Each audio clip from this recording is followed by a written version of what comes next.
Dialogue, Amrit, Kaal, Vimarsh, Viksit Bharat at 2047, an initiative of the Indian Council of Social Science Research, ICSSR, New Delhi. We are grateful to Dr. Gupta Kashyap, Honorable Chancellor of Nagaland University and an alumnus of Cotton, for his kind consent to deliver the lecture and initiate the dialogue. Thank you, sir. Public policy initiatives in India aim at the transformation of the nation into a developed economy and have been a subject of public discourse over the last few years. In this context, the Indian Council of Social Science Research, through its regional centers, is encouraging colleges and universities in different parts of the country to organize a lecture series on the theme Amrit, Kaal, Vimarsh, Viksit Bharat at 2047. The concerns and necessity at present are to think and discuss among the students the state of development towards ensuring inclusive and equitable growth and development in various sectors of the economy and in the societies.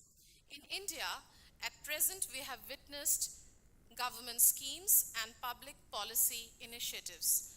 Sankalp se Siddhi, which means strong resolution towards reaching the development goals, has appeared as one of the mantras at present to achieve the successful implementation of all the developmental schemes of the government. The processes, impacts, and result of these developmental actions require academic engagements to review and reimagine them in the context of Viksit Bharat at 2047. We hope that this initiative of the ICSSR would help and facilitate a discourse culture among the students and teachers in our education institutions. And in the coming times, the faculty and students may form a public sphere to discuss, study, research the grassroots transformations and the requirements towards having proactive public policy intervention towards ensuring inclusive growth and development in India. One of the objectives of this lecture is thus to capture and reframe the youth's imagination towards achieving the goal of Viksit Bharat at 2047. These efforts may sensitize and motivate our academics and youth of the country and contribute to the making of a development-centered ecosystem and universe which is needed for creating Viksit Bharat at 2047. With this as the context of today's dialogue, may I now request Dr. Gupta Kashyap, Honorable Chancellor, Nagaland University, and Professor Ramesh Chandra Dekka, Vice Chancellor, Cotton University, to kindly take their seats on the dais.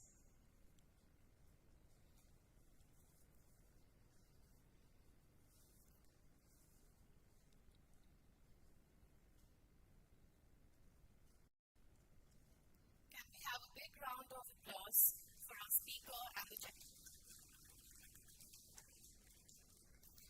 We would like to felicitate our speaker, Dr. Kashyap, and the chair of today's program, Dr. Dekka. To do the honors, I would request Professor Barnali Gogoi and Professor Daisy Das.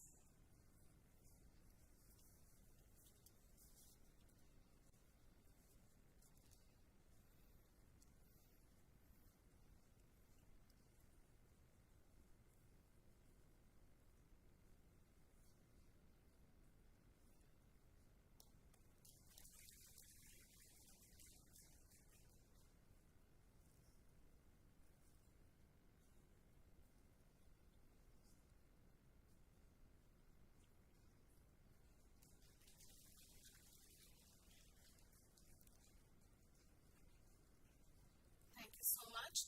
I now request the chair of today's program, Professor Ramesh Chandra Dekka, to deliver the introductory remarks.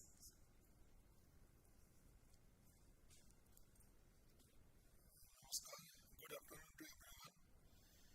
Honorable Chancellor of Nagaland University, Dr. Samudra Kashyap, Deans of Cotton University, heads of various departments and centers of Cotton University, officials, and my dear students, friends. On behalf of Cotton University, I welcome you all to this talk by Dr. Samudra Kashyap on mother tongue, knowledge, formulations, and making a Naya Bharat. Actually, when we did not have English as a language in India, so foreigners came to India to study. When after English was introduced as a medium of instruction in India, so we now go abroad for studying other places. So I think this talk which Dr. Kashyap said is very important, and I don't want to talk on mother tongue more because I think he will cover many things in his talk. But what I would like to draw your attention, UGC has started promoting these local languages. UGC also is translating many books from English to local languages or in all Indian languages. Very recently, many books has been translated to 12 different Indian languages, including Assamese. And the target is to translate many of the important books to 22 different languages. So I think I am very much thankful to Dr. Kashyap for choosing this important topic for today's lecture. He is a scholar of Hon'ble studies. He has done PhD in a topic related to Samudra, and his thesis is in internet. Those who are interested can go through his document. It is a very important document on his research. So I thank all of you for attending this talk. So without cancelling class, so I am very happy to see that our hall is full. So that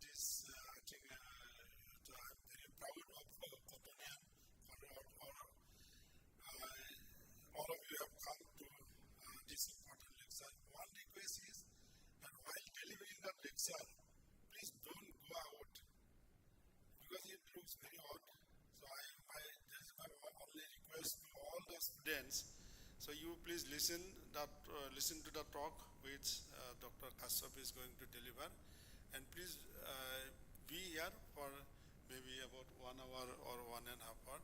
Thank you very much, and I welcome once again. I welcome you all to this lecture. Thank you.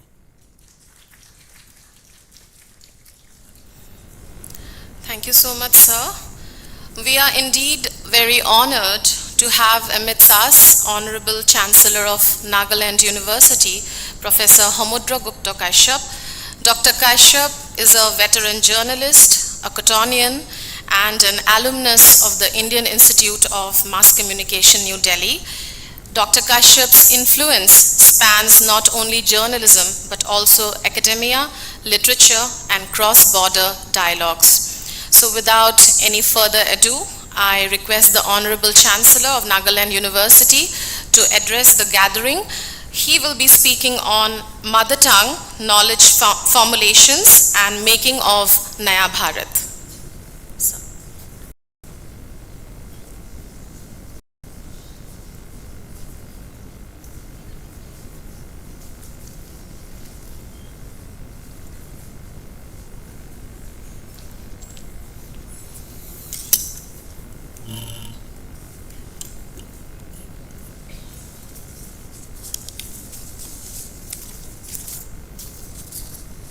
Professor Ramesh Chandra Deka, Honorable Vice Chancellor, Cotton University. Dr. Saswati Chaudhary, Director, OKD, Institute of Social Change and Development, and a co-sponsor of this event.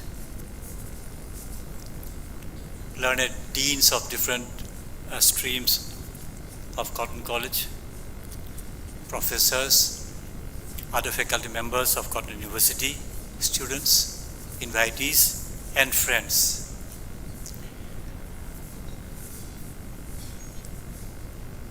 It's a different kind of feeling standing on this dais after a long time. Probably the last time I stood on this dais was a raging controversy about whether girl students, lady students of Cotton College should wear dresses other than the mekhela sador while attending classes. I don't know how many of you were there or not at that time. And the debate, the huge debate, and that debate was anchored by one of the worthy sons of the state, worthy Cottonian, who now heads the intelligence system or mechanism of India, Tapan Kumar Deka, IPS, is the chief of the IB. And I still remember very clearly that a non-Assamese lady student, stood on this dais wearing a mekhela sador, including a riha, and she spoke in favor of why the mekhela sador should be promoted, not just among students, but among the community. And she spoke on various aspects of it, including culture, including empowerment of women, though empowerment of women was not the in thing at that time. I don't know whether anyone would remember the name. I don't know whether Rakhi would remember the name. Rupa Pheni. Yeah, she was Rupa Pheni. She was the daughter of the then additional chief secretary, and she today happens to be one of the few most successful Cottonians. She is into the business of rating the companies A++, 111, all those things we don't understand, but she happens to be there. Right. So at the very outset, I pay my tributes to late Manik Chandra Borua, the great visionary, because of whose untiring efforts the whole of the northeastern region had seen the birth and establishment of the first temple of higher learning, Cotton College, of which this university is a successor institution, as also to Sir Henry Cotton, who had played a pivotal role in establishing Cotton College more than 123 years ago. I pay my tributes to my teachers who had thrown light on my path when I had spent a little over 2 extremely valuable years of my life in the erstwhile Cotton College, pursuing my master's degree in English in the early 1980s. Kindly permit me to also pay homage to Anandaram Dhekial Phukon, the first boy of the region to have attended a high school, that too in Kolkata, and that was in the English medium. To return home to become the first native magistrate in Assam, a great visionary whose untiring efforts had compelled the British colonial rulers to restore Assamese, the native language and the mother tongue of most of us, to its rightful official position in 1873, after it had been dethroned in the year 1837 for reasons that all of us we know. In this context, I would like to appeal to all of you present here to go through what Anandaram Dhekial Phukon had said of the importance of education in one's mother tongue, in this particular context in the Assamese language, in his famous memorandum to Justice A.J. Moffat Mills in 1952-53, which is part of the report on the province of Assam by A.J. Moffat Mills, published by Publication Division Assam in the year 1984. Dhekial Phukon is also credited with the fact that he was the first to have established a kind of what we call a drawing room in Assamese. This drawing room is an Assamese term nowadays, like so many other words, where 4 people could sit on 4 chairs with a table in the middle, and there were 2 almirahs behind, which he had carried from all the way from Kolkata by up the river Brahmaputra, which contained books, and which was the first modern private library in a individual household. Amazing things. We have, of course, we had the tradition of private libraries, mostly in our hotras and in the residences of the learned people who ran the tolls and the Sanskrit tolls and the other vidyalayas in the pre-colonial period, as also apparently in the residence of Maharaja or Hogodev Rudrasingha, who was a connoisseur of the arts and literature. Before delving into the topic of today's deliberations, please also permit me, sir, to pay my homage to my dear late parents, who had so rightfully taught me how to read and write in my mother tongue at home at a time when I had attended an English medium school where in the early 1960s, where speaking in Assamese or any other language, even during break time, was a crime, and you had to pay a fine for that and also undergo a kind of imposition. We had to write 100 times, I won't speak any other language in school. Had they not done that to me, I would not have dared to stand in front of you all here to speak on a topic related to mother tongue. This reminds me, sir, of what can happen to a person who doesn't have mother tongue as a subject in the matriculation. I had missed an opportunity to work in Doordarshan Guwahati when it was set up in 1983 because I did not have Assamese as a subject in my high school living certificate. Fortunately, I also happened to work in the best Assamese magazine called Prantik and the oldest Assamese newspaper, Doiniko Khom, despite officially not knowing Assamese because I had not offered and I had not studied Assamese at school. So, language, it has been said, is a system of conventional, spoken, manual or sign or written symbols by means of which human beings as members of a social group and participants in its culture express themselves and communicate with others. This function of language is called communication. And when we do not communicate in the way that we should communicate, the community excommunicates me or excommunicates the person who breaks the rule of communication. But the other important functions of language include the expression of identity, imaginative expression, and of course emotional release. If we look at ourselves, the majority of people here, the Assamese speaking people here, Assamese is not only my language, my mother tongue, but also my identity. It is through Assamese that I express I do my imaginative expression. As we sang the anthem, we said, O Mur Huria Mat. We never said, O Mur Ohomia Huria Mat, but we said, O Mur Huria Mat, which can apply to any of the Huria Mats of Assam. But then we say, O Mur Huria Mat, Sailo Avar, what is it? All those things. And of course, when it is emotional release, we raise the slogan in Assamese, Joy Ai Hom. The language a newborn baby hears immediately after its arrival on earth may well be a few cooing sounds for the mother or a couple of words in the language she speaks. But the newborn is already listening and making attempts to formulate its own language, which is its mother tongue. And scientists say that the child picks up the language even before he or she is born by listening to the language spoken at home, even from within the womb of the mother.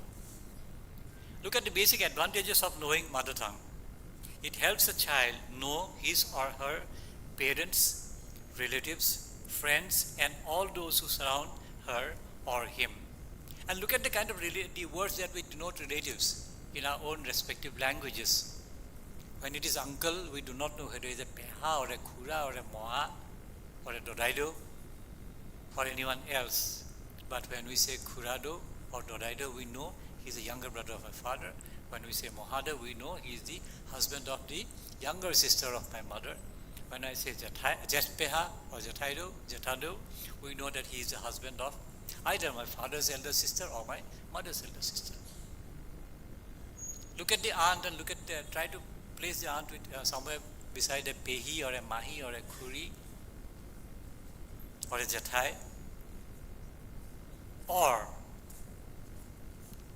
an amoy. I don't know how many of you are aware of what amoy is. An amoy and a tawoi. The tawoi is the husband of the amoy, and the amoy is the wife of the tawoi. And the tawoi is my father's friend, and my amoy is my mother's friend. These things are difficult to be expressed in the language that I am speaking at the moment about mother tongue in English.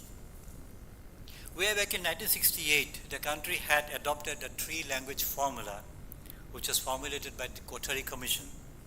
According to it, the first language will be the mother tongue or regional language. The second language, in the Hindi-speaking states, it will be another modern Indian language other than Hindi or English. And the third language, in non-Hindi speaking states, it will be either Hindi or English. But this happens only to the non-Hindi speaking states and Hindi speaking states. What happens to the remaining 6 or 5 states of the Northeast? What happens to Nagaland? What happens to Meghalaya? Where is the option for them? But even before the three-language formula had come, when we go back to 1956, when the states of the country states of the Union were reorganized on the basis of language, they had to leave out entirely Assam and the Northeast because they were not sure how to slice this entire region into small linguistic states. And to continue to inherit this dilemma, this problem of recreating or readjusting our borders, our boundaries, and also communicating within ourselves. For the last 1 month or more, I have been in Nagaland, a state I have been visiting since 1981. And this dilemma is bigger there because while a kind of Assamese called the Nagamese had evolved there over the decades and had become a kind of a lingua franca for most of the Naga communities living in the state, yet there is a resistance, deliberate resistance, or a resistance is being worked out there, designed there by some quarters to stop use of this wonderful language, which incidentally has some kind of a grammar. Professor Bhimkanta Borua of Dibrugarh University had done his extensive research on the evolution, use, and the future of Nagamese language. That is his PhD work. And even before that, the government of Nagaland had commissioned him to write a book through the Ahom Sahitya Sabha called the Nagamese Kothalaga Niyom. So though when we listen to or we hear Nagamese being spoken, we think that it's just being spoken like that, but there is definitely a kind of grammar, a mechanism, a system, a style in which the language is spoken. This forum is not the appropriate one to go into details of this, but then the fact remains that the three-language formula had generated a lot of debate over the decades in certain parts of the country. Coming forward to the present time, however, we find that the National Education Policy of 2020 has laid immense emphasis on the mother tongue. The very introduction of the National Education Policy 2020 says, and I quote, "Education is fundamental for achieving full human potential, developing an equitable and just society, and promoting national development. Providing universal access to quality education is a key to India's continued ascent and leadership on the global stage in terms of economic growth, social justice and equality, scientific advancement, national integration, and cultural preservation," unquote. It has also been placed on record the fact that the rich heritage of ancient and eternal Indian knowledge and thought has been a guiding light for the National Education Policy 2020. It also states that the pursuit of knowledge, that is Gyan, wisdom, that is Pragya, and truth, that is Satya, was always considered in Indian thought and philosophy as the highest human goal. And that is why we say Satyameva Jayate. The National Education Policy has laid down 22 fundamental principles that will guide both the education system at large as well as the individual institutions within it. And one of them is promoting multilingualism and the power of language in teaching and learning.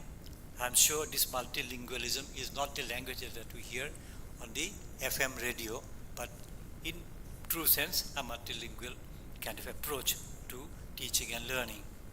Now take a look at the vision of the National Education Policy 2020. It says, among other things, that, and I quote, "This National Education Policy envisions an education system rooted in Indian ethos that contributes directly to transforming India, that is Bharat, sustainably into an equitable and vibrant knowledge society by providing high quality education to all and thereby making India a global knowledge superpower," unquote. If you look at the National Education Policy, Clause 4.11 very distinctly states that wherever possible, the medium of instruction until at least grade 5, that is class 5, but preferably till grade 8 and beyond, will be the home language or mother language or the local language or the regional language. The entire emphasis is on home language or mother language or local language or regional language. This time they have left enough room for discussing and identifying what language would be appropriate at the local level. Thereafter, the home or the local language shall continue to be taught as a language wherever possible. This will be followed by both public and private schools, not unlike earlier where private schools would not teach this particular language, public schools would not teach that particular language, and even semi-private schools would require this much of percentage of students speaking a particular mother tongue for introduction of a particular language, in this case the Assamese language within the state of Assam. It has also been unmistakably stated that young children learn and grasp non-trivial concepts more quickly in their home language or mother language. Home language is usually the same language as the mother language or mother tongue or that which is spoken by the local communities. However, at times in multilingual families, there can be a home language spoken by other family members which may sometimes be different from mother tongue or local language. And this has increasingly emerged in our society with a large number of crisscross marriages taking place across the country and amongst different communities of the country.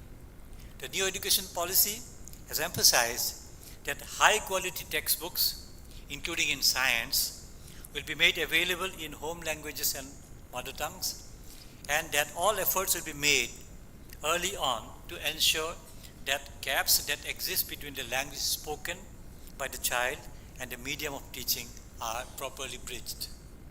What is also important to note is that the NEP has underlined that all languages should be taught with high quality to all students.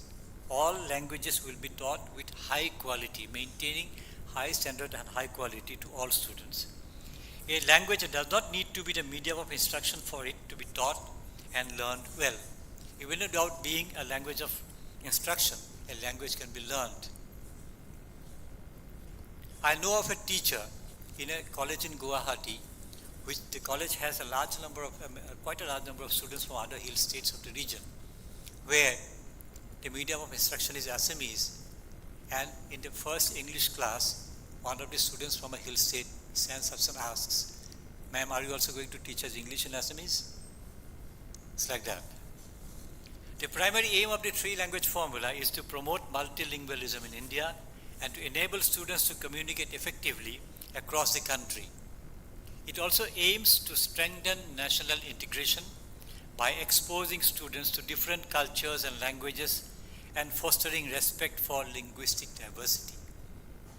Unfortunately, we see in our society at times that jokes are made of languages, comedies are made of languages, mockery is made of other people's languages, and this we see mostly in these cheap videos that get circulated to the so-called social media. It has been pointed out that research clearly shows that children pick up languages extremely quickly between the ages of 2 and 8, and that multilingualism has great cognitive benefits to young students, because of which the National Education Policy seeks to expose children to different languages from an early stage. We in Assam are lucky that we use a number of languages in our state amongst the communities, and because of the fact that people from all over India are here, our society, our communities show exemplary respect to other languages, and Guwahati is one city in the country where no individual has ever been discriminated because of his language or her culture. The National Education Policy 2020 has also made it amply clear that the three-language formula will continue to be implemented while keeping in mind the constitutional provisions, aspirations of the people, the regions and the union, and the need to promote multilingualism as well as promote national unity. But then it has also been said that, however, there will be a greater flexibility in the three-language formula and no language will be imposed on any state. This is a very interesting statement, that no language will be imposed on any state. The three languages learned by children will be the choices of the states, the regions, and of course the students themselves, so long as at least two of the three languages are native to India. In particular, students who wish to change one or more of the three languages they are studying may do so in grade 6 or grade 7, as long as they are able to demonstrate basic proficiency in three languages, including one language of India at the literature level, by the end of the completion of the secondary school education. This must be always kept in mind, particularly by those who have been trying to raise doubts over the language policy of the country, particularly by way of misinterpreting the national education policy. In this context, it is important to recall what the founding fathers of our modern nation had said on the significance and importance of mother tongue. Because of paucity of time, I would not like to go into quoting Rabindranath Tagore and others, but I would restrict myself to what Mahatma Gandhi had said. He had said, quote, "Our language is the reflection of ourselves, and if you tell me that our languages are too poor to express the best thought, then I say that the sooner we are wiped out of existence, the better for us." Let me repeat this. Mahatma Gandhi had said, "Our language is the reflection of ourselves, and if you tell me that our languages are too poor to express the best thought, then I say that the sooner we are wiped out of existence, the better for us." It's better not to live in this world if we do not respect our own languages. Expressing strong opinion in favor of mother tongue, Gandhiji had also said, and I quote, "I must cling to my mother tongue. I must cling to my mother tongue as to my mother's breast, in spite of its shortcomings. I must cling to my mother tongue as to my mother's breast in spite of my shortcomings. Every language would have some kind of a shortcoming. Even the best of the language has.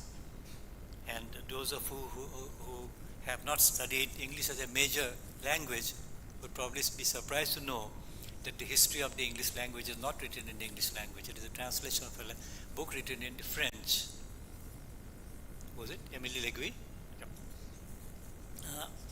Taking a dig at the tendency of learning things only through English, the Mahatma had said, we have impoverished our mother tongue because of our love for English. We demean ourselves by insulting our own language, unquote. Gandhiji had considered it a matter of shame that those who know English boast of their proficiency in the language than in their own mother tongue in favor of English. That is how it happens. And you ask a child, "Tomar naam ki?" He will stand up and say, "My name is so so so." Okay. He replies in English. Not to speak of the other things. Recite a poem and it becomes Jack and Jill went up the hill. At that time, Gandhiji only had the example of Russia to cite. And he said that Russia had achieved a scientific progress without the knowledge of English.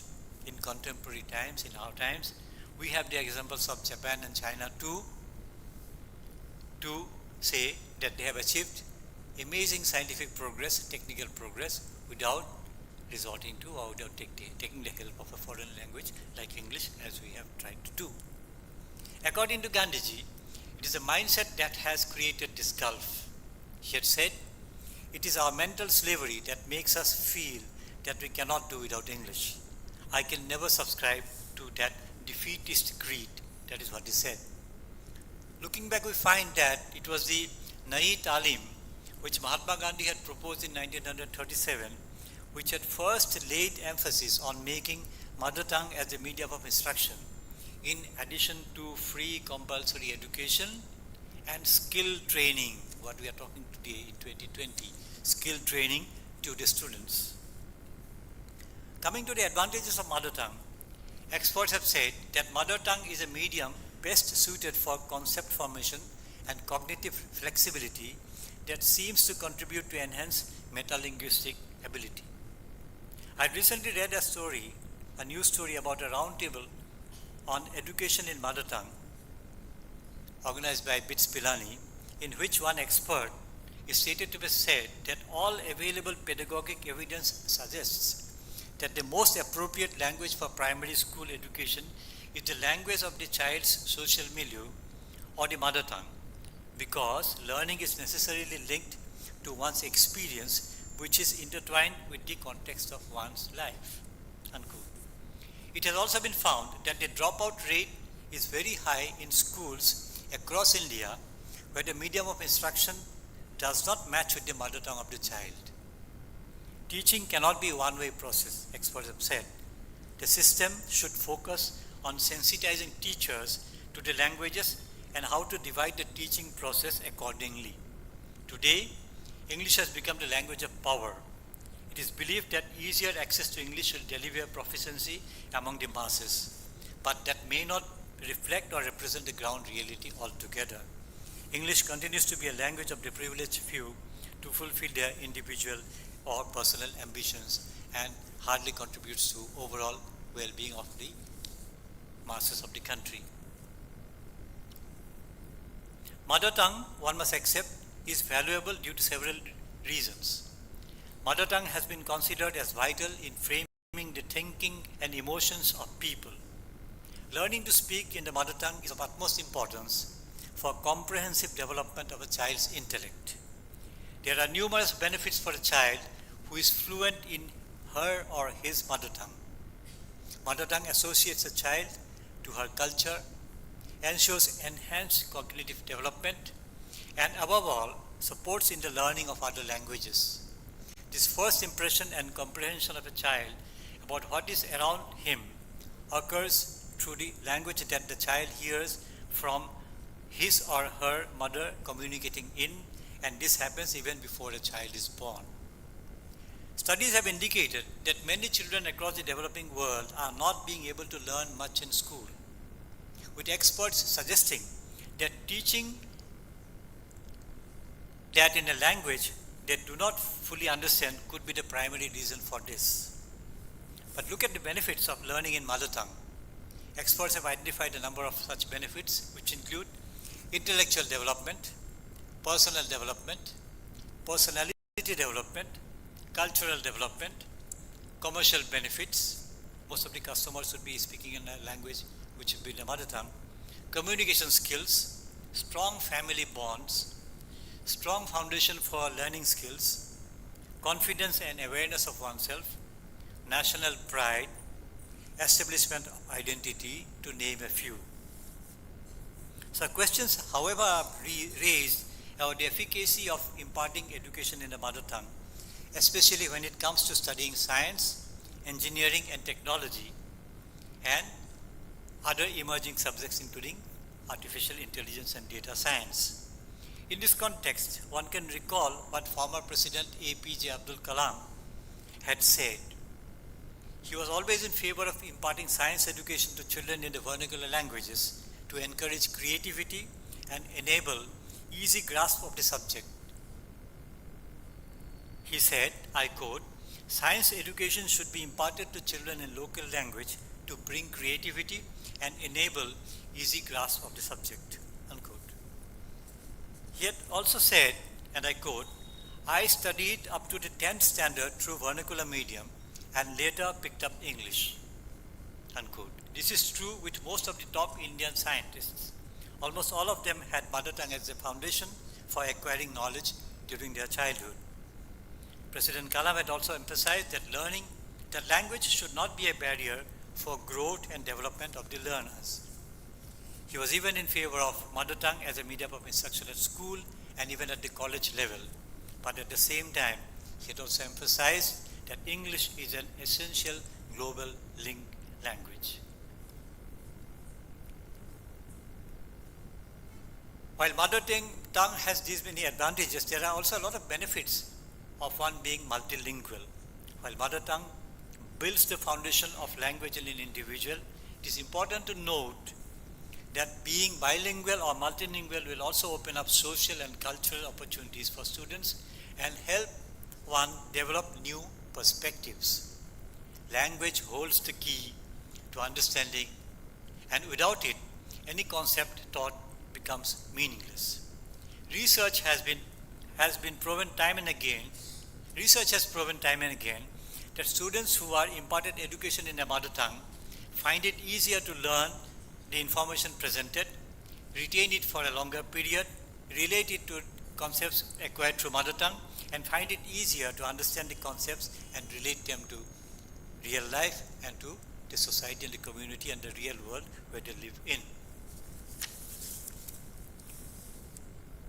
Simultaneously, if you look at it, the speed of learning will depend on the way a student formulates the material which is being presented to him, either in his mother tongue or in another language. But the reality is that we have compelled our children to learn things without actually understanding them.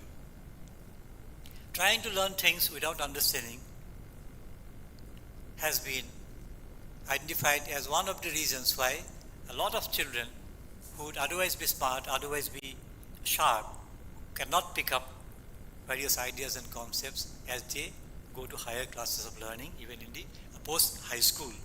Yet students, and an amazing section of students, have been learning without comprehension and without understanding what they want to learn or what they have been asked to learn. And then there is a deadline for completing the course, completing the semester, holding the examination and appearing in the examination, and then finding time for the competitive examinations to get the seat in the next higher institution. One reason behind this inability to learn easily is the language barrier or the hurdles created by language again. That exactly is why a major chunk of students are being compelled to memorize in the name of learning or acquiring knowledge. And even while memorizing, one cannot build an overall picture of the topic at hand because not learning certain basic things in the mother tongue has always built a huge wall between knowledge and the individual. The teaching of history, in India in the past 6 decades is one such example of how students have been pushed into a situation where rather than understanding the reality, he or she is forced to memorize things. In this context, one can probably also take a look at what Walter Lippmann had said or had to say in his famous work, The World Outside and the Pictures in Our Heads. To simply understand that, we can refer to two nursery rhymes. A child going to an English medium primary school or a nursery school mugs up, learns by heart, Jack and Jill went up the hill. Ask that child to interact with a child who has grown up going to a school where they teach mother tongue, and the child learns Huoni Amar Gaon Community, Huoni Gosere Pora. And the images that both the child would be carrying in their minds would be of so many things. Why did Jack and Jill have to go up the hill to carry water? Wasn't it available in the valley? So you need a hill there, you need water source up there, and then so many other things. Whereas when you look at the Huoni Amar Gaon Community, Huoni Gosere Pora, then you find that the image comes in a very clear manner. But then again, language keeps varying from region to region. It's said that language changes every 10 kilometers. That is why probably in the Assamese mother tongue schools, they had a very interesting, a small rhyme where it emphasizes on where to stop, where to wait, where to cut short while you pronounce the Assamese words. Naro bato pabho mas aru eta kaso baro tokat kiniani kyo baru naso. Naro bato pabho, but mas doesn't become maso without any signal or stroke behind it. But then you have to understand it is naro bato pabho mas aru eta kaso baro tokat kiniani kyo baru naso.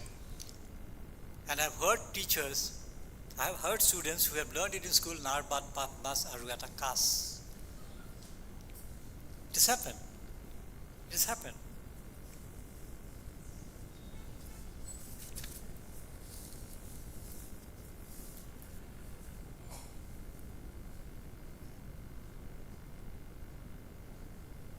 If you look at your respective mother tongues, you'll find that every mother tongue is amazing, it's so sweet. O Muhuri Amat. Prithivir, Kotu Bisari Zonamtu Nupua Koilo Pat. Every language, it applies to every language. I'll just give you one example of my language, my mother tongue. This is probably the only language on earth where I can converse, I can build up a conversation, and I complete a conversation by using only letters of the alphabet, without using words as such, by just using the letters of the alphabet.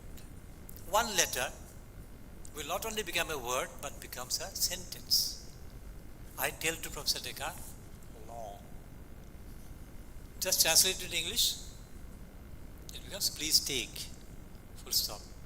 Law doesn't make anything in Bengali or any other language, I suppose. In Hindi, at least these are the two languages we understand. And sir would say, thaw. And the conversation is complete. The total conversation is complete. He tells me, call. Please say. I said, raw. The conversation is complete. So much so that the bullocks used for tilling the land understands when the farmer says haw and the bullock stops. Haw. And the bullock stops. When it's a bullock cart on the langol, the bullocks would stop just by listening to the word, just haw. I have not found, I always, when I meet people who have deep knowledge of other language, I ask them, do you have such kind of things happening in your language? And I have not found anyone so far. I have to go deeper into it. But then, till now, I have not been able to find out any other language where a conversation can be completed by using just a letter each. And there are so many other letters of this kind in our language, which becomes a word, becomes a sentence, and leads to a conversation and leads to a completion, successful completion of a conversation. Friends, we had celebrated Azadi Ka Amrit Mahotsav in 2021-2022 to mark the 75th year of our attainment of independence. In another 4 or 5 years' time, probably, there will be no person left on this earth who can tell us, recall what had happened on the day or what he or she had seen on the 15th of August 1947. Even today, if we go around in Guwahati or any other place across the state, it will be difficult to find 100 people who can really recall what had happened, how the flag was hoisted, what was the scenario, and so on. But it happened. The country had become independent. And it has become independent without holding a weapon in a hand. Just ahimsa, just non-cooperation, just satyagraha. It's amazing. Those of you who have seen Attenborough's Gandhi would recall, and those who have not seen, please watch that film. Nowadays you can get it on Netflix. The power of the spoken word, which Gandhi said, were used, and the power of this word he would not speak, silence, Maunabrant. All these, a combination of these had brought us, Azadi brought us independence. Even amazing is the fact that despite that there were only about hardly 10 to 11% of literacy across the subcontinent, Gandhiji would communicate with the people with the spoken word and the written word. That was the power of the mother tongue, that was the power of the spoken word, that was the power of the written word, which would get transmitted across the subcontinent from Lahore to Lakhimpur, where people would get the message clearly of what this man, whose mother tongue is not Hindi but Gujarati, is trying to say, and how it has been transmitted and retransmitted into my language after going through several compartments of language across the Gangetic Valley into the Brahmaputra Valley. And people spoke that language.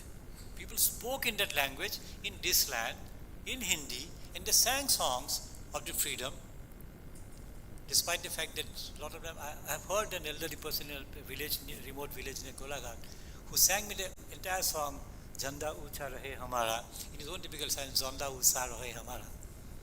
But then he sang it fully. So that's the spirit. But what we fail to look at probably during the time when we celebrated this Azadi Ka Amrit Mahotsav is the kind of sacrifice that our people had made for attainment of independence, particularly in the northeastern part of this country. I was fortunate to have been commissioned by the Government of India to write a book on the various kinds of incidents that had taken place here and various phases of the movement, the anti-colonial resistance movement as well as the freedom movement that had taken place across the region, which led to the sunrise of the 15th of August 1947. And you'd be amazed that a lot of these stories have not yet been told to the rest of the country.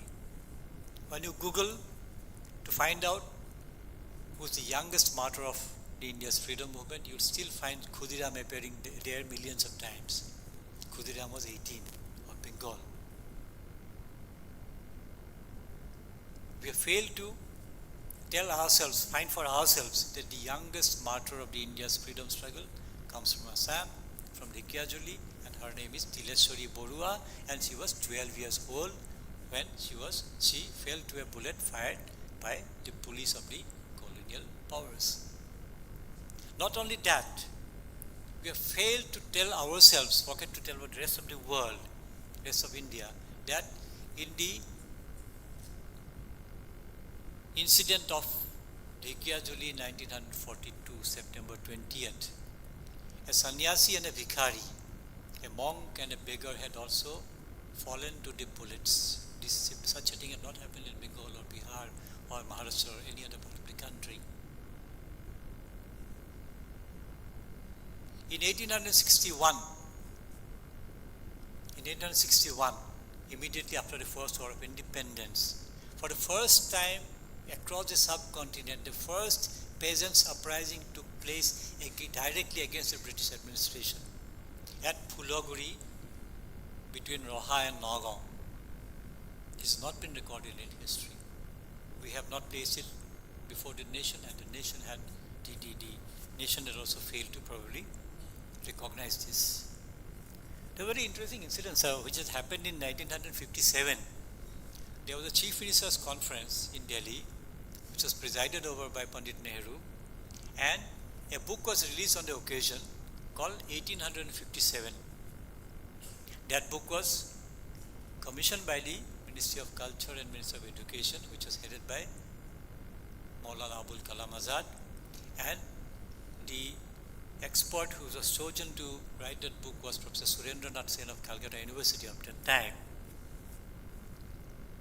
The book was released, it was distributed among all the chief ministers present there. Our chief minister had also collected the copy, and he came back to Assam's house and he read the book twice, thrice, the entire night, several times, and could not find Assam there, except for a passing reference to Moniram Dewan in half a sentence or so and Purandar Singha. Nothing else was there. Whereas the fact remains that in the middle of the First War of Independence, between November 1857 and February 1858, as many as 185 soldiers who had deserted the native light infantry of the British, to which Mangal Pandey had belonged, were killed in a series of incidents in Assam's Barak Valley. 185 sepoys. It is believed that a number of women and children who belonged to their families had also perished in that entire incident. But this continues to be not told, not discovered. Next time any of you visit Barak Valley, so you also recently visited, please try to make some time out to go to a place called Latu Malegar on the Bangladesh border in Karimganj district, which has the memorial of 26 soldiers, brave soldiers, who had laid down their lives for this country, fighting the British soldiers and killing at least one British officer and 3 other soldiers on their side, and then they are buried there on the India-Bangladesh border. Amazing kind of a memorial being put there. While digging these stories, I am just telling this for the information of the younger people here. As I told you, that Tileshwari Borua was the youngest martyr of the Indian freedom struggle. She was 12. Can you guess who would be the oldest? Who would be the oldest? Bhogeshwari Phukonani was the oldest in Assam. She was 57. But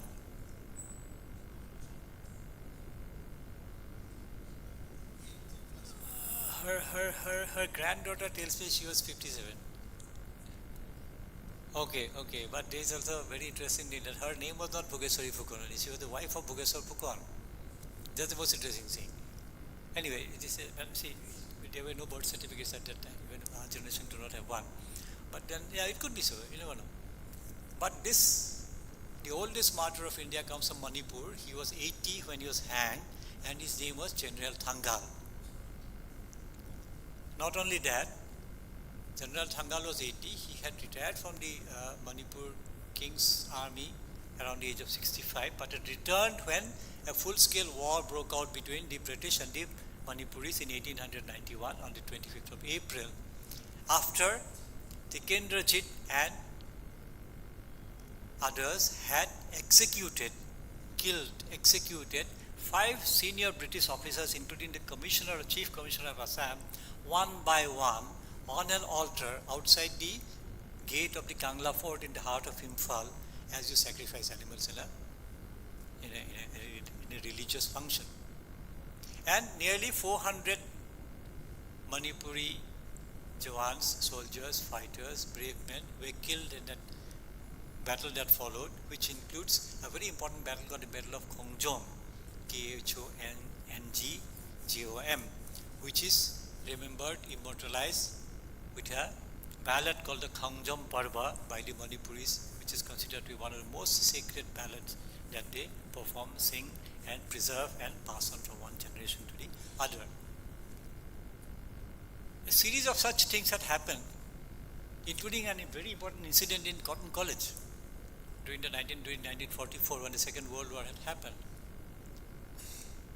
where they were trying to collect funds for the war and also display the weapons that were being used by the Allied Army.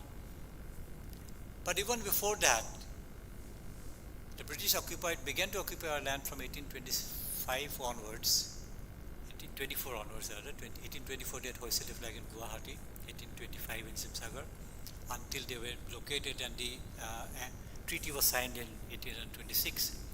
By 1828 the first banner of revolt was raised. Gomdhar Kaur and several others were arrested, and Gomdhar was sent to a jail in what is Bangladesh today, and he never returned, believed by the government of Assam, being written on record, that he died in prison to become the first martyr. 1830, the second uprising, and in September 1830, the first two persons were hanged in Assam, Pioli Phukon and Jiuram Dulia Borua.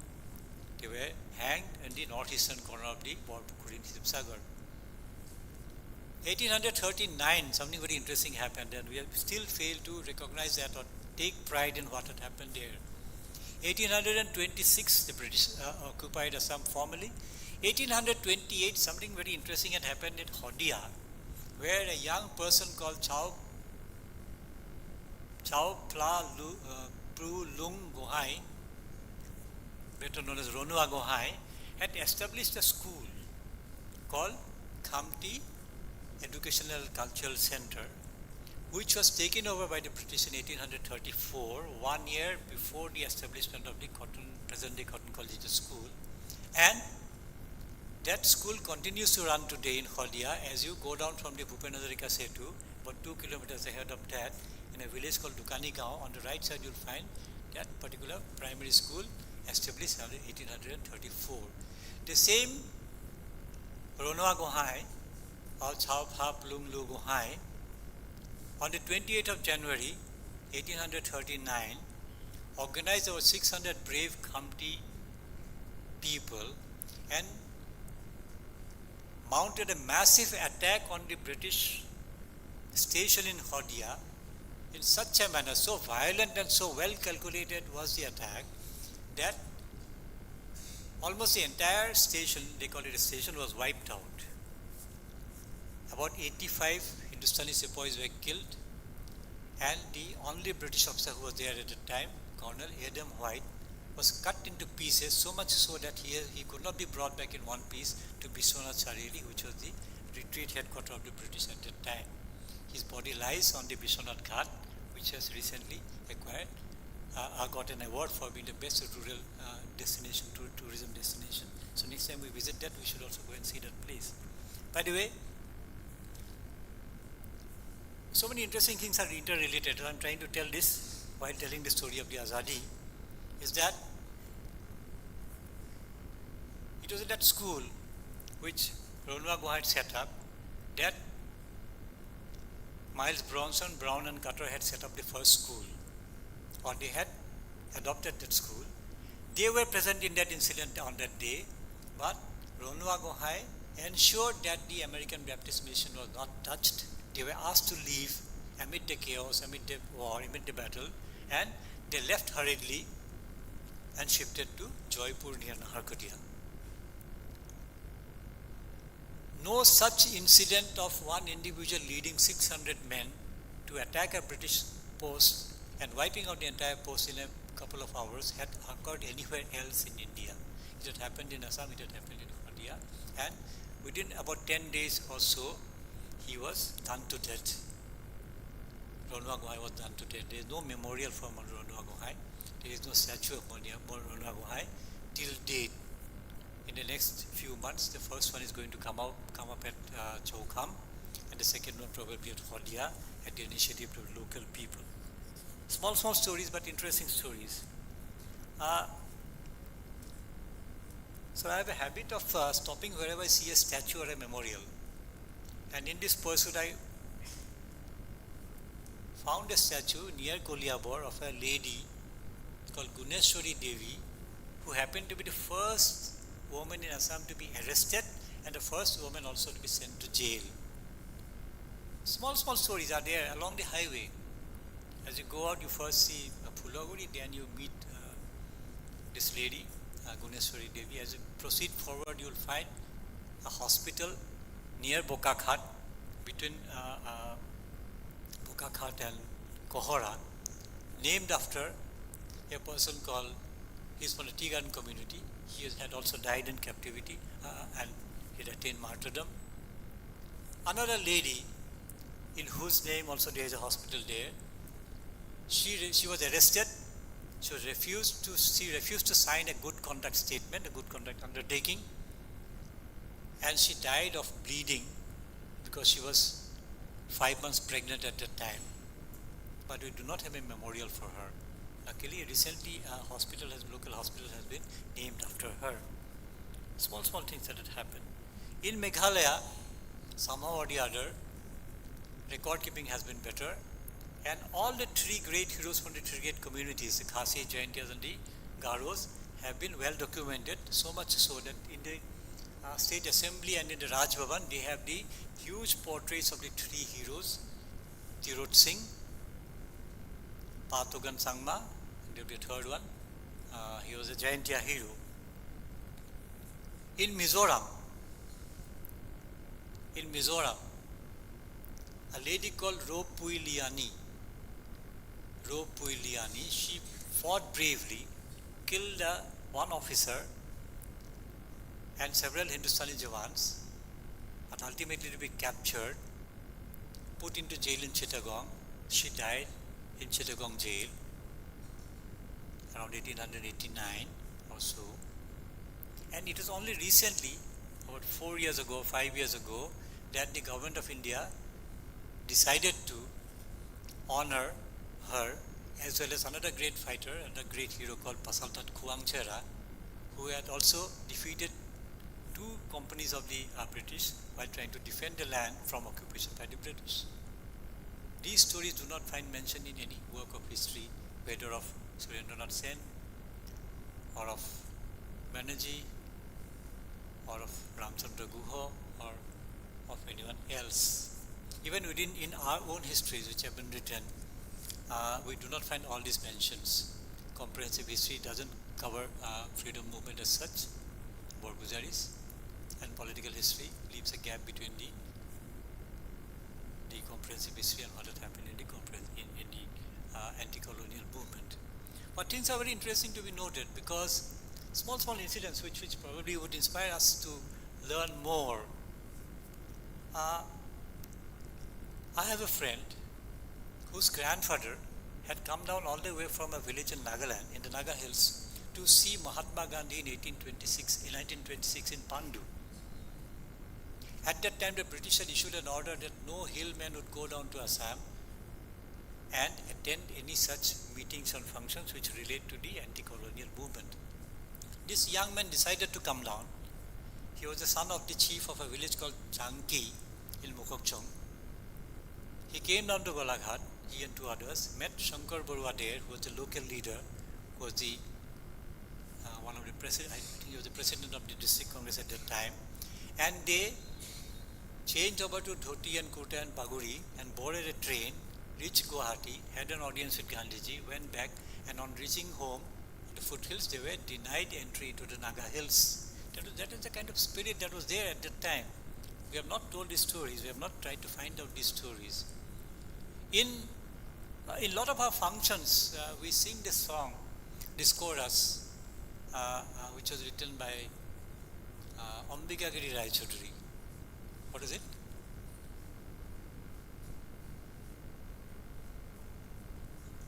Ajibonduki Chandere. Ajibonduki Chandere, in the presence of Mahatma Gandhi, in the presence of Motilal Nehru, in the presence of S.S. Iyengar, Puttappi Srinivasa and others. And do you know who was the youngest person in that chorus?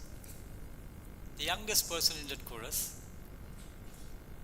Bhupendranath was born in 1926. It was Jyoti Prasad Agarwala. Jyoti Prasad Agarwala, a young boy, standing on the corner of that chorus, singing that song, Bonduki Chandere. And do you know what had happened after the 1926 session of the Congress? That was the first Congress session where the entire pandal, all the residential facilities, including the huts they were created for Gandhi and other important people, were made of khadi cloth woven by the women of Assam, largely from Nagaland district and Kamrup district. and Golaghat district. And the entire session was conducted under the canopies of khadi cloth. So much so that a resolution was passed that henceforth all Congress sessions should be held under a khadi pandal. That's a fantastic contribution from Assam. On the flip side, Torundan Phukon had to sell his car, his bicycle, probably his gun, and also some property, because he went broke because he spent money from his pocket. So also it happened to so many other Congress leaders, including Tohebullah and including a person called Krishnanath Horma, who was one of the organizers of the collecting the khadi material from different parts of the state. I would appeal to my young friends to read a book called Krishna Horma Diary. It's being published by the Home Publication Board, which tells a lot of these very interesting stories of what had happened and how Gandhiji had visited, so much so. And Gandhi's visit itself is very interesting. He had visited Assam 4 times. And I think we can get, there is a lady alive, Helen Hardy in Guwahati, who had met Gandhi and sat beside Gandhi in the Jubilee field here, the waterworks field here, in a meeting where another friend of hers, Hudokina Horma, sang a Borgit. This lady is alive, she is healthy, well, as you can speak, she can very well remember. Not only that, she had stayed for 5 days in the Khorani ashram in Gandhi's room, because Gandhi wanted a child to be around to help him in small things there. I had interviewed her, met her, talked to her, and we often speak to her. Gandhi's visits to Assam, again, are very amazing, interesting. And Guwahati has the most interesting, the rarest of the Gandhi statues in the world. I don't know how many have been there. At the Gandhi Mandap, there is a Gandhi statue, which does not look at all like Gandhi. Even on the 2nd of October, the Chief Minister was being trolled that, well, what is this Gandhi you have created? This Gandhi was not created by the present Chief Minister. This Gandhi was the creation of Ram Kinkar Bej, the greatest legendary Indian sculptor in Shantiniketan, and installed in Guwahati on the occasion of the birth centenary of Gandhi, and this statue was commissioned by the government of Assam. This Gandhi shows an angry Gandhi, very angry Gandhi, and he is seen walking over a heap of human skeletons, and he has a small cloth bag on his left hand where he apparently has some coins, money to be distributed to people who were victims of the Noakhali incident. That picture, that image of Gandhi was taken by Ram Kinkar Bej from Noakhali. This is a rare, very, very rare Gandhi. You don't have this kind of a Gandhi. Even if we publicize these Gandhi statues, sir, I think we will get hundreds of Gandhi scholars from across the globe to come to Guwahati, spend time and look at it from all sides and take pictures of it. Very interesting story that we had there. Most of the younger people would probably not know the story of Kuhal Kumar. Kuhal Kumar was hanged. He was the only person to be hanged in the 1942 phase of the movement, the Quit India movement. And his fault was that he had taken upon himself the responsibility that this railway track was removed, and a railway accident was caused there to disturb or disconnect the Allied army at Horupathar by Congress workers. And I am not going to tell the names of the Congress workers. Any punishment I will take on myself. That was the kind of leader he was.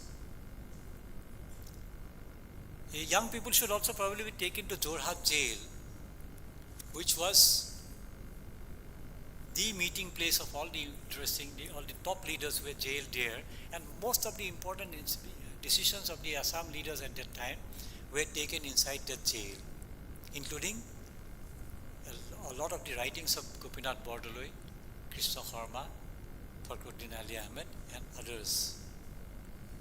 Small stories, sir.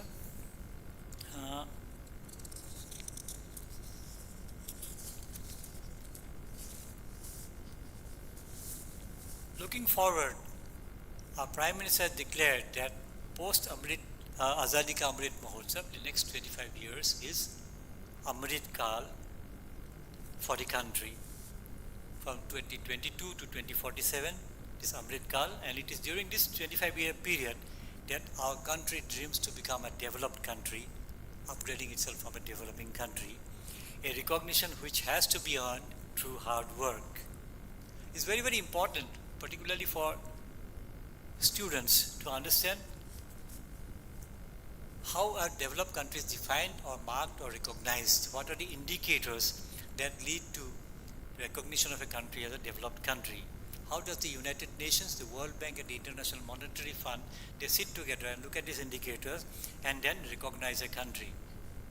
Bangladesh is heading towards becoming a developing country from a LDC status, that is called the least developed countries, and they would be recognized in a year or so. There are certain specific criteria that need to be met in order for a country to be considered as developed. Most important is per capita income, or the average money a person makes in an area. Next comes the country's political stability, industrialization, freedom of its citizens, and the living standards of its citizens. And when we talk about living standards, we look at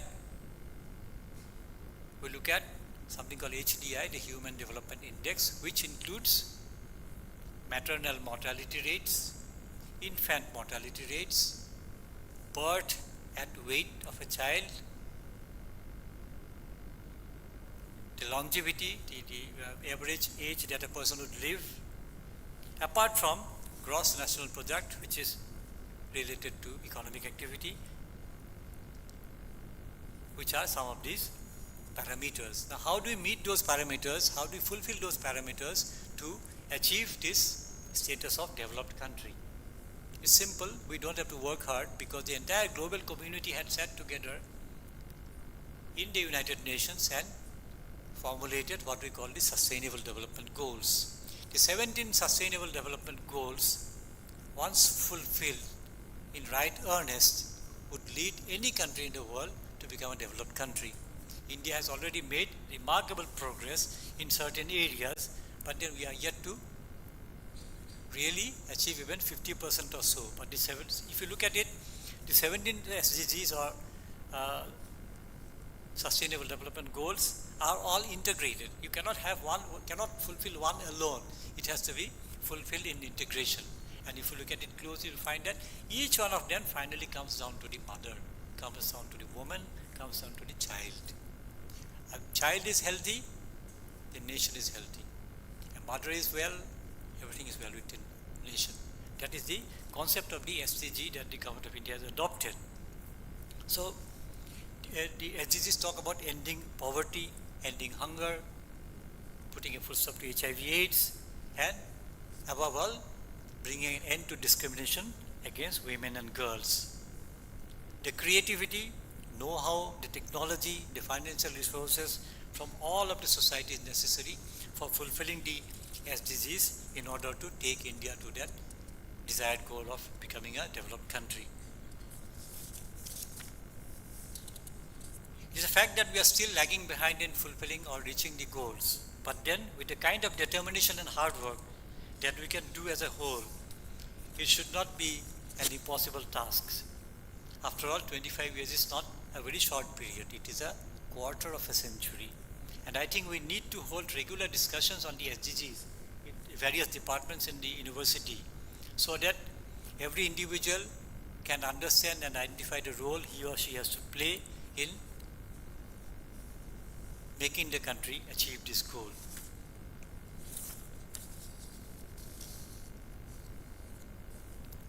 As you look at SDG, it brings to my mind a very interesting Assamese saying, where SDG boils down to, finally, to the welfare of the mother, to the welfare of the child, to the protection of the mother, the protection of the child, to the health of the mother, to the health of the child.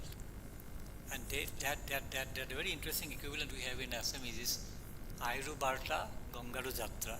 We achieve a salvation because when we inquire into the well-being, into the welfare of our mother. And when you look at the individual mothers, put them collectively together, they are the most important segment of this country, of this motherland.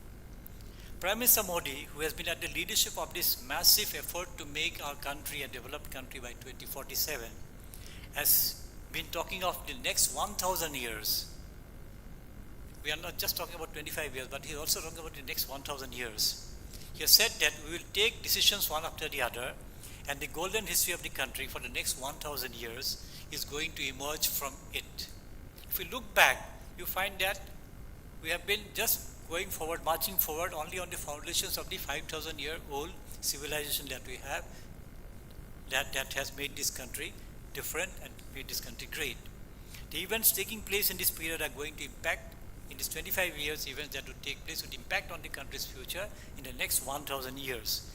The country, which has come out of the slave mentality and is dedicated to the Pancha Pran, or the 5 resolutions, is moving forward today with a new self-confidence. The nation is working wholeheartedly to fulfill the new resolutions. That is what the Prime Minister has said. He has also said time and again that Mother India, which was once a powerhouse of energy, but was buried underneath a pile of ashes, has been awakened once again by the efforts, the consciousness, and the energy of 140 crore countrymen, which constitutes our nation.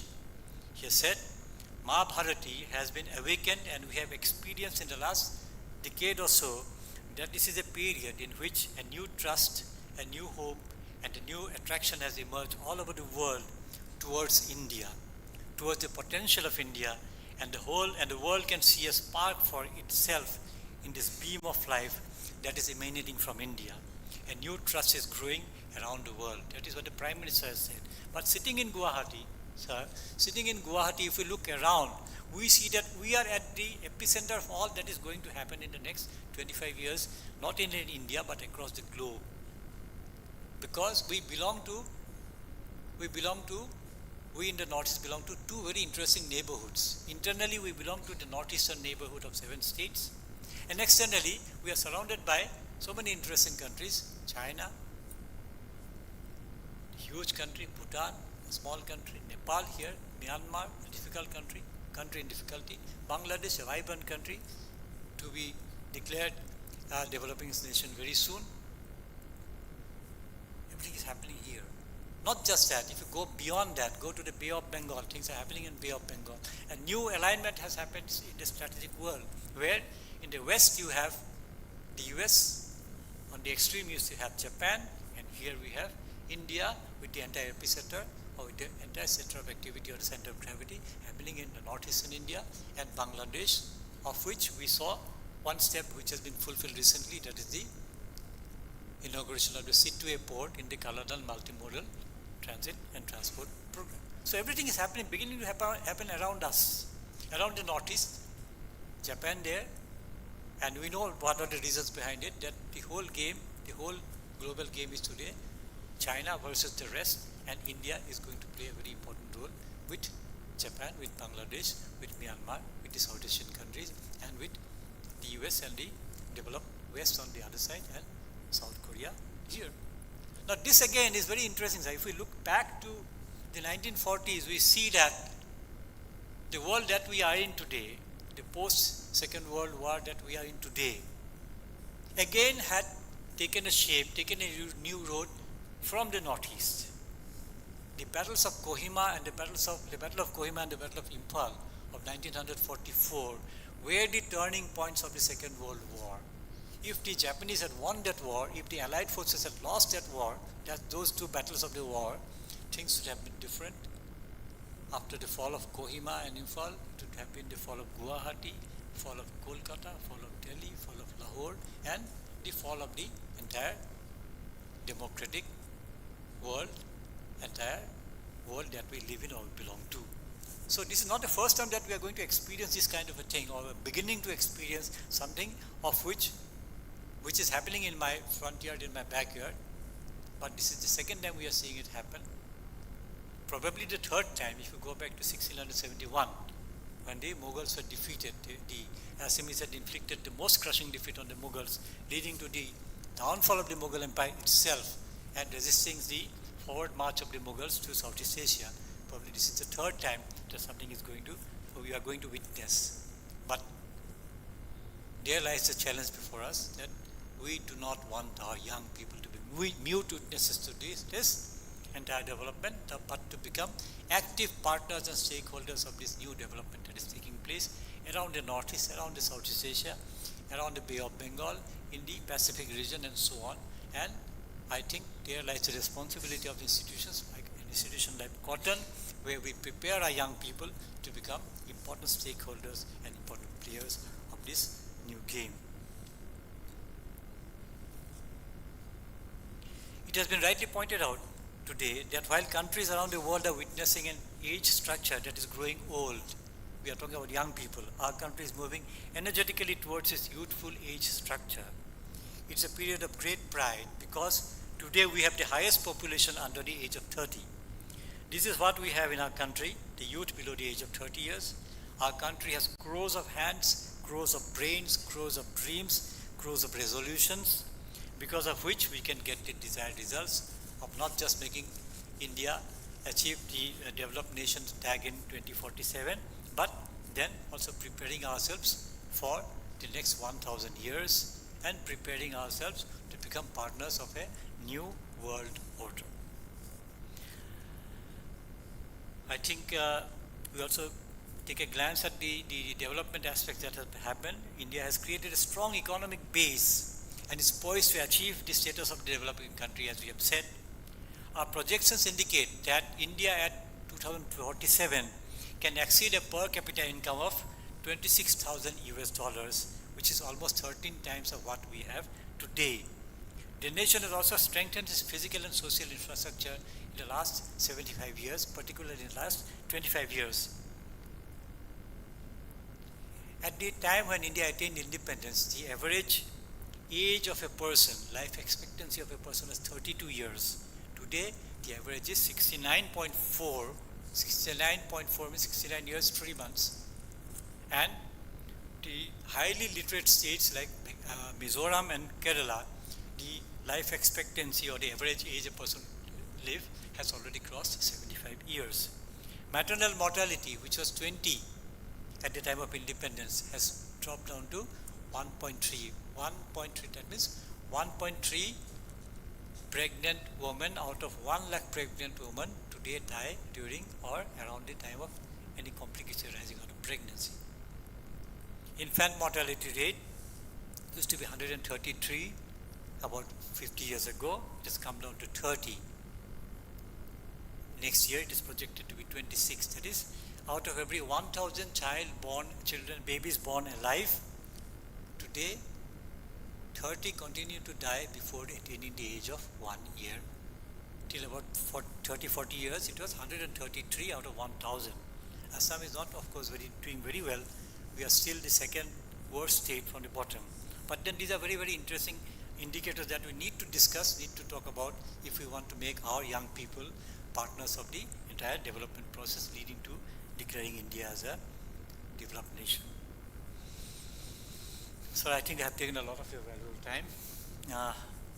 But then I must thank you all for giving me such a patient hearing. If I have been able to give you some ideas, or if I have been able to trigger off some insight in your minds, also some queries, or some inquiries, I'm sure I have spent some quality time, some wonderful time amid all of you in Cotton University. I'm particularly grateful to the Indian Council for Social Science Research for inviting me to be part of this lecture series called Amrit, Kaal, Vimarsh, Vikasita Bharat 2047. Thank you so much once again, Cotton University, ICSSR, OKD Institute of Social Change and Development, and all of you, particularly my young friends, all my friends in the faculty. Thank you once again.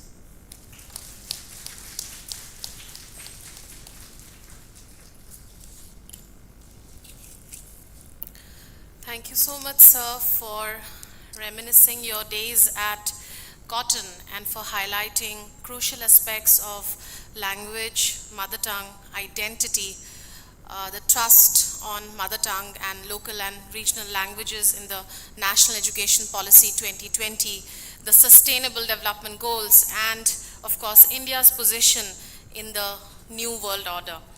As ICSSR envisions creation of a discourse culture among faculty members and students, we are hopeful that your valuable insights will foster enriching discussions on the topic through creation of multiple public spheres, thereby promoting inclusive growth and a truly Viksit Bharat by 2047. We now open the house for interaction and a question and answer session. I would request our staff to kindly help with the microphone.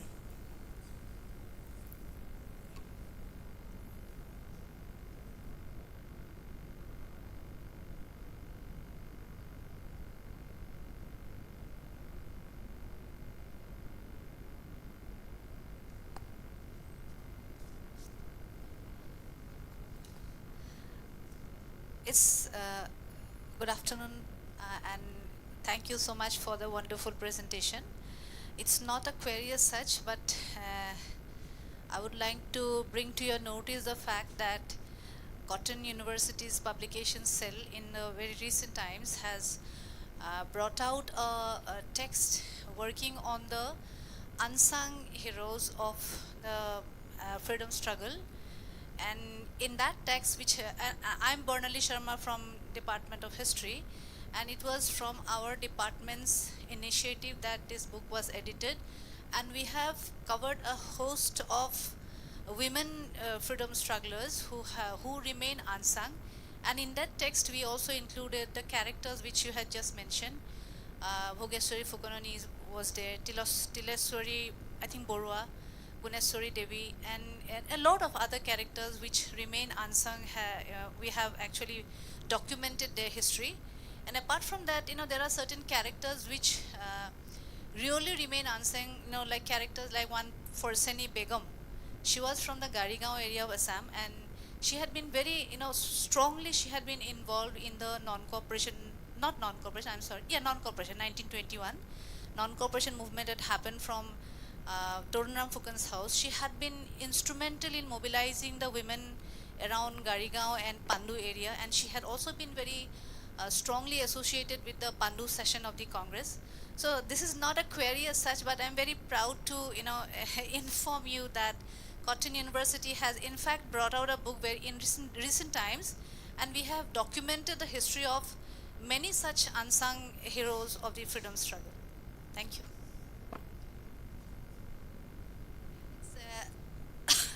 It's Anirbapito Onol, and if VC sir may kindly actually gift a copy of the book to Hon'ble Gupta Kashyap sir. Sorry, Samudra Gupta Kashyap. Sorry.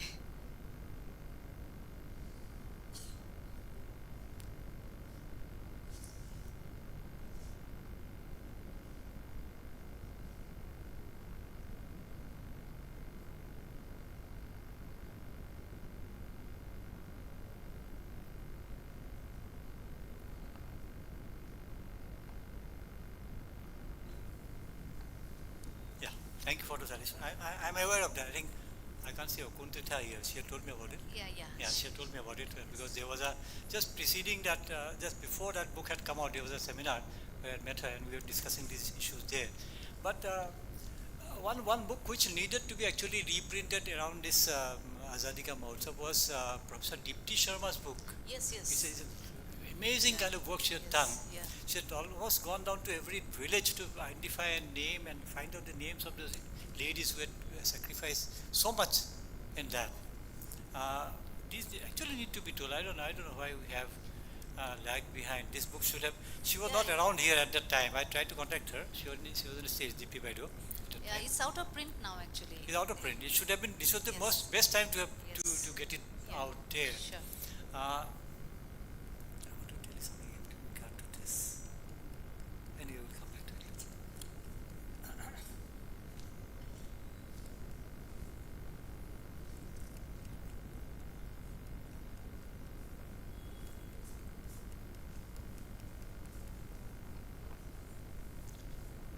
Thank you, sir, for your nice deliberation, covering all the issues pertaining to the importance of mother tongue in the education, to the freedom struggles and the contribution of the Northeast India, and some about some unsung heroes and to the geopolitical context of the Northeast India and how Northeast India can participate in the global order in the coming days. So I just want to draw your kind attention to one particular issue referring to the NEP, where the NEP has been enshrined and it has been clearly prescribing to introduce the education, particularly in the mother tongue, and even mother tongue is not conversed to a particular child, that the home language should be preferred. But that, to the contrary of this, the NEP prescription, the government of Assam has been introducing the science and the maths curriculum syllabus right from the class 5 onwards. And how do you observe this development? And number two, and the government of Assam has recently, instead of promoting the vernacular medium schools, a good number of schools, around thousands of schools has been closed down. And just I would like to listen your observation in this development.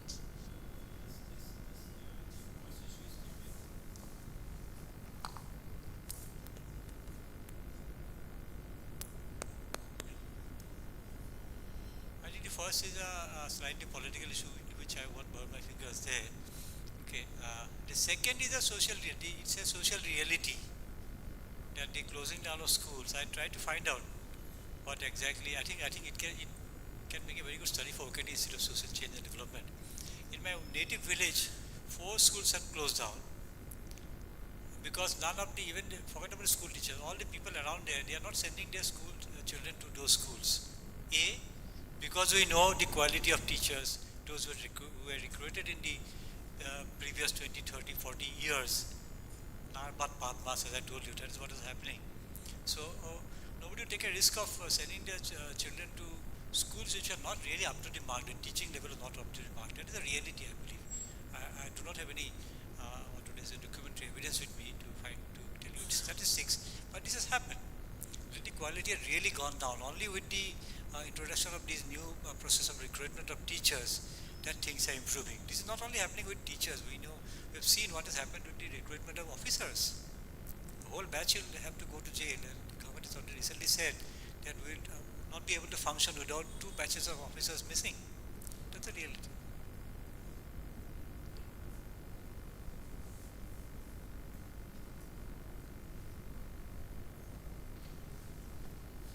Hello sir, I'm Ananya Saikia from UZ 5th semester Department of Political Science. My question is regarding the language issue. I myself was a student of Assamese medium. So I have observed that if we consider these 2 classes, English speaker class and Assamese speaker class, these 2 classes are divided.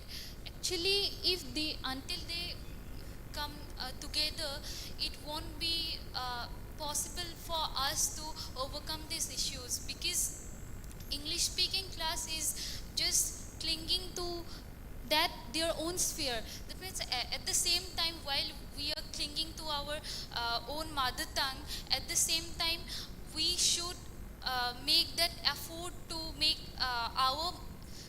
those things accessible to those who understand only English. Sir, are you getting my point? I'm getting your point. I'm coming to your There's point. a lack of unity between the 2 classes. Yeah, That's how why do we come out of this? Your question is how do we Yes. come out of this, Yes. isn't it? How do we come out of this? This is a very big question. How do we come out of this? The NEP has said not only use the word mother tongue, it has also used the word home language. Home language. So what is the language being spoken at home? What is the language that the child listens to or communicates with the parents, with the people around, with the relatives, with the close people, with the people in the community? And when we say we are in the people in the community, just look around today, you'll find that there's been a huge divide. It is not being cut only by the language or medium of instruction. It's happening to the entire society today, where we have failed to imbibe certain values among our next generation of children. Children have now all made all the ladies aunties and all the men uncles. All the pehas and mahas and mahis have disappeared because we have failed to tell them. B is that we have not been able to communicate with them, tell them, yeah, this is my language, this is my culture, this is my identity, this is my country. We don't take pride in our identity, we don't take pride in our language, we don't take pride in our culture, we don't take pride in our what we have. What Besburo had said, Hokolo asil, Hokolo ase, Ami Nugunu Nologong. We are in that stage, and he said it more than 100 years ago, but we continue to be there. Because of that, we did not celebrate the 150 years of 1861, the Fulaguri Deva. We did not. We did not try to take pride in that. I was at that time a journalist. I wrote a story. I waited for the particular day when this incident will complete 150 years, and I wrote a piece of my paper, interviewing people, how Assam chose to ignore and how Assam chose not to celebrate 150 years of an event which had an all India impact. And then Sanjay Hazarika wrote a piece again praising me on that in Assam Tribune. But this is how it has been happening. I'll tell you smallly, how many of the Assamese medium educated children have really read or can recall 2 or 3 stories from the Buriya Khadu? Difficult. These days it's difficult. Why? Because when it comes to Ma Dheki Thora Mane Ki, now how do I explain? Sua Patoni Mane Ki. How to explain? So that's a problem, because then what do we say? That is what we are trying to do to our children. I experimented this just because you raised it. I experimented with this. I want to share this with all of you. I experimented this as I was reading out the Buriya Khadu to my daughters. I found that every time they ask a question, Devta this way to Manaki, Devta Hetu Manaki, Ma Hetu Manaki, Ma Hetu Manaki, we run short of the explanation, or we don't get the. Every time we can't have a dictionary and a Buriya Khadu together. And not all of them are there. One word which appears in Buriya Khadu doesn't appear in any Ohamiya dictionary. It's called Khatoli Pira. Took my biya kore loi goi Khatoli Pira thuai thumge. That Khatoli Pira is not there in any of the dictionaries. Okay. Now there is a Dheki Thora there. তোৰ যদি আকৌ এজনী ছোৱালী হয় 3 number ছোৱালী যে হয় তোক নগাক বেচিম now the elder one tells আমাৰ মা যদি আকৌ এজনী ছোৱালী নগাক বেচিব younger one says নগাকে যে কিনে খাসিয়াই কিয় নিকিনে now where do you go from there? So these are questions that will come from the children. Once we start talking these things at home, I believe these issues will come up and we'll be able to resolve our issues, resolve our problems. What I did for the benefit of all of you, I rewrote the Buriya Khadu, not rewrote, I edited it and removed most of the derogatory words. At a time when Deuta and Ma are at stake, no need of learning Mar and Bapers. So we removed those Bapers and put all Deutas there, one. B, put footnotes and word meanings, except that word Khatoli Pira, all meanings I could find out, and put them in behind. Suapatani, Manaki, Tekithora, Manaki, all those I put there behind. And it's been taken well by the people. Now the parents are liking it because now they don't have to tell them, Giza, khel geza. That is gone now. At least they can go back to the end of the story and get the words and meaning. But then things, see, I tell you, in the beginning, I don't know whether you were there or not, I didn't get a job in Doordarshan because I was ineligible because I didn't have Assamese in my matriculation. And I came back to work for 10 years in the best of the Assamese newspaper and magazine. Because I learned it at home, because my parents ensured that I do it. And I'm trying to do it with my children.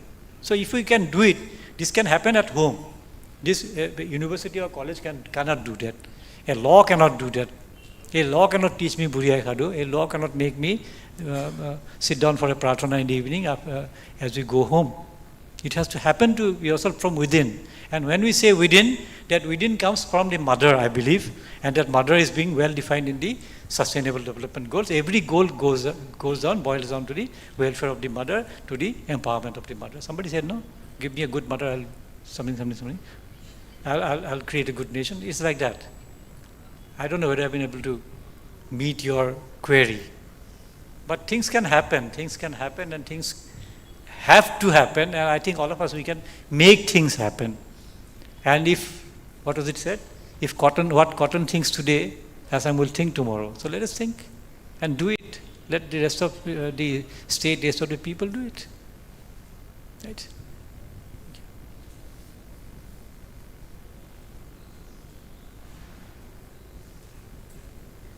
But reading aloud, reading Assamese aloud, I am just talking only of one language, reading Assamese aloud in itself has a magic. Reading aloud a story, telling a story, reading it in, just go back to this, there's a story about an old man and an old woman who always talked in codes.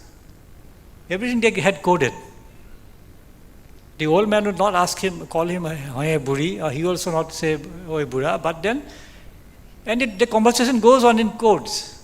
You have to just decipher that and find out. On a Sunday, the woman is sitting outside in the morning, she had washed her, shampooed her hair, and the man has to go to the market. He says, Ohel lose posi, kuhel lose posi. Toi je melaiso kech, moi je jam goi dihingo hatole, hiu je ekhon dikh. Okay? Now, Loseposi, he thinks his old woman is still very a Loseposi woman, still young, 16. And then she had shampooed her hair and she's sitting outside. That Sudikhini Marija Bohi Asa, Moja Hatole Jabolage, tell me something, what do you want? She says, what did she say? Kiki Aniba, she said, Tamor aniba guti guti, Rupor aniba pat, Pani aniba solsoli, Hati aniba dat.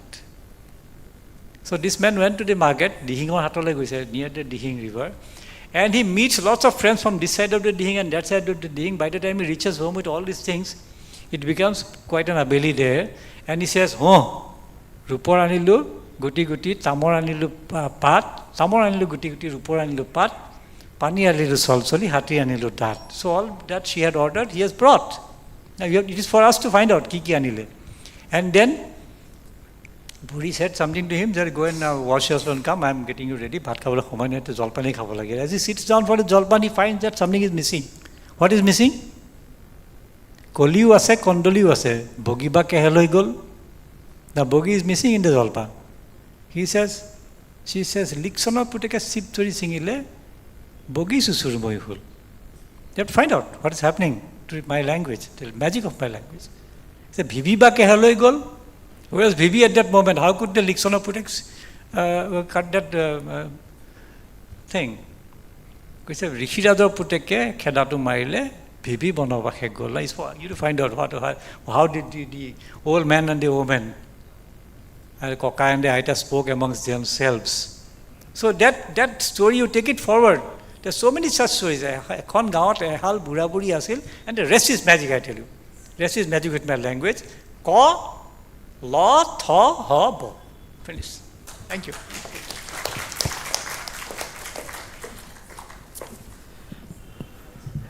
Thank you so much, sir. With this, we have almost come to the end of today's program. I would now request Dr. Prokhanto Harma, Director Students Welfare, Cotton University, to deliver the formal vote of thanks.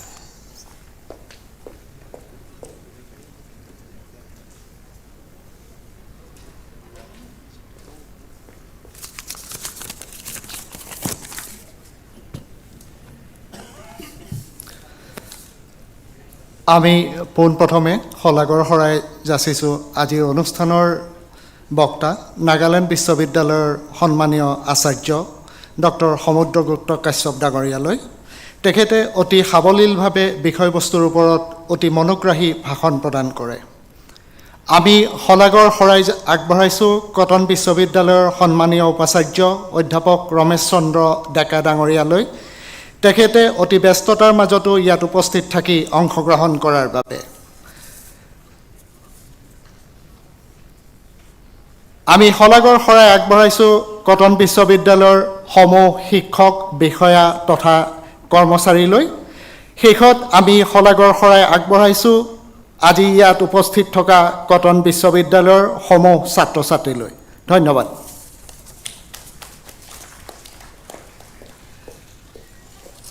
I now request our guests, our faculty members, staff and students to join us for a cup of tea right outside the auditorium main gate and engage in some post-lecture interactions.